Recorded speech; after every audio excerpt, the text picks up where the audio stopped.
En tant que coach sportif, je suis souvent amené à parler avec des personnes qui vont me dire « Ah non, mais j'ai abandonné ce sport parce que de toute façon j'étais nul et en plus j'aimais pas ça ».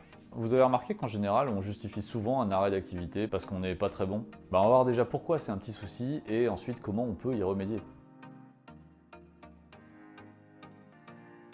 Alors quand on commence une activité physique, quelle qu'elle soit, on a souvent tendance à être peu, très peu, voire pas du tout coordonné, parce que votre cerveau doit décrypter absolument tous les mouvements qu'il est en train de découvrir, et il faut en plus qu'il les associe à des sensations spécifiques, pour à la fin chercher à les stocker dans votre mémoire. Donc résultat des courses, vous vous fatiguez beaucoup plus vite, étant donné qu'aucune routine n'est constituée, et que donc absolument tous les mouvements nécessitent de votre part de la réflexion, votre cerveau il est toujours dans la découverte, d'où l'impression d'épuisement non seulement physique, mais également mental, à chaque fois que vous terminez une séance au début. Par exemple, si vous avez décidé de courir et que vous découvrez donc la course à pied, dans les premiers temps, vous allez appréhender les premiers parcours sur lesquels vous allez courir, les différents types de sols sur lesquels vous courez et qui donnent des sensations différentes, les sensations douloureuses de fatigue corporelle spécifiques, comme les différents ressentis au niveau du pied, des mollets, des cuisses, des fesses, du dos, des abdos. Et tout ça, bien entendu, sans parler de l'envie d'abandonner au bout de 5 minutes, de la sensation de fatigue spécifique à l'endurance, et également, et heureusement, la sensation de satisfaction de terminer ce type d'entraînement. Ça fait beaucoup à apprendre quand même.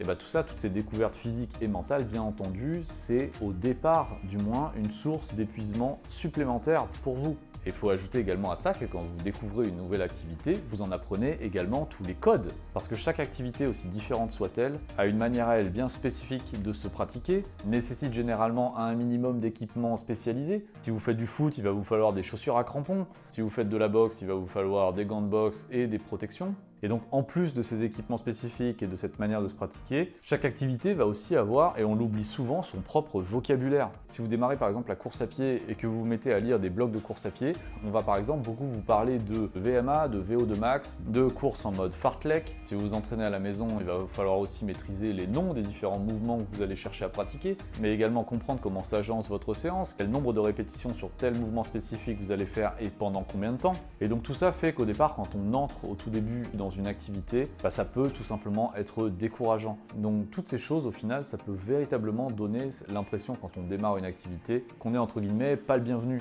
Tout simplement parce qu'en ne maîtrisant pas très bien les mouvements de base, ni la manière dont se pratique l'activité, ni les codes spécifiques à cette activité, on a tout simplement l'impression de se sentir un peu exclu et d'avoir du mal à rentrer dans cette activité. Si, pour reprendre l'exemple de la course, vous cherchez un programme pour débutants et que vous achetez un magazine de running avec un programme spécial débutant qui vous dit de commencer à courir à une vitesse proche de votre vitesse maximale aérobie alors que vous n'avez aucune idée de ce qu'est la vitesse maximale aérobie, que surtout le magazine ne l'explique pas du tout, ça constitue une barrière à l'entrée de plus et il y a des chances que vous vous sentiez franchement découragé et que vous vous disiez que finalement la course c'est pas vraiment pour vous. Donc toute cette phase de démarrage, quand elle se passe pas super bien, elle amène en général les personnes à se dévaloriser et dans certains cas malheureusement à abandonner. Et plus important encore, dans un livre traitant du syndrome de l'imposteur des psychologues cliniciens Kevin Chassangre et Stacy Callahan, les auteurs évoquent le problème que le fait d'avoir eu tant de barrières à l'entrée sur une pratique peut générer chez la plupart des personnes la sensation de ne pas être douée, de ne pas être bonne dans ce qu'elles font, en dépit du fait qu'avec la répétition et les années, leur pratique soit devenue tout à fait correcte, voire bonne ou très bonne. Et le problème c'est que si vous vous laissez aller à vous dire constamment que vous êtes nul, que vous n'êtes pas bon, que vous laissez se développer un syndrome de l'imposteur, à terme tout ça risque de venir perturber votre constance et votre régularité. Parce que c'est bien entendu le but de votre cerveau, c'est de vous faire arrêter cette activité dans laquelle vous n'êtes pas véritablement à l'aise. Vous n'êtes pas habitué et votre cerveau déteste les nouvelles pratiques. Il les déteste jusqu'à ce qu'il y soit habitué, bien sûr. Alors comment faire pour ne pas se décourager quand on commence une nouvelle activité? Comment faire pour éviter le syndrome de l'imposteur? Ça va tout simplement être de prendre le temps d'accepter notre état de débutant au démarrage d'une activité. Et pour ça, ce qui va être important, c'est d'avoir bien conscience du cercle de l'apprentissage. L'image qui apparaît à votre écran montre bien les 4 phases d'apprentissage par lesquelles toute personne passe lorsqu'elle apprend une nouvelle pratique ou une nouvelle activité. Lors de la première phase, on est généralement inconscient d'être incompétent dans la compétence choisie. Cette phase correspond en général à l'état d'esprit qu'on a avant les premières pratiques de l'activité. La deuxième phase correspond au fait d'avoir conscience d'être incompétent.